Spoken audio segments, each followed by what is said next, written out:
స్టోరీకి రిప్లై ఇస్తూ ఒక అతను అడిగాడు, ఆ వెంకటేశ్వర స్వామి పక్కన ఉన్న గాడ్ పేరేంటి అని. పేరేంటి, ఆయన ఎవరు అనేది నేను చెప్పడం కంటే చాగంటి గారు అద్భుతంగా చెప్పారు, అది వినండి.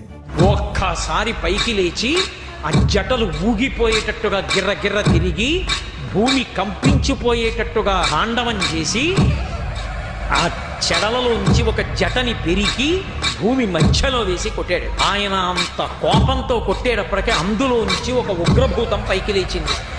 అభ్రంలిహాదభ్ర విభ్రమ బ్రభ్రమ కృన్నీల దీర్ఘ శరీరమర ప్రజ్వల జ్వలన దీప్త జ్వాలిక జ్వాల జజ్వల్యమాన కేశములు మెరయ జండ దిగ్వేదండ శుంఠాపదోర్దండ సహస్రద్యుతిహేతి సంగమంప వీక్షణత్రయలోక వీక్షణద్యుతిలోక వీక్షణతతి దుర్నిరీక్షమగుచు క్రకచ కఠిన కరాల దంస్ట్రలు వెలుంగ ఘన కపాలాస్తి మాలికలు దనర అఖిలలోక భయంకరుండగుచు వీరభద్రుడు దయించమారట రుద్రు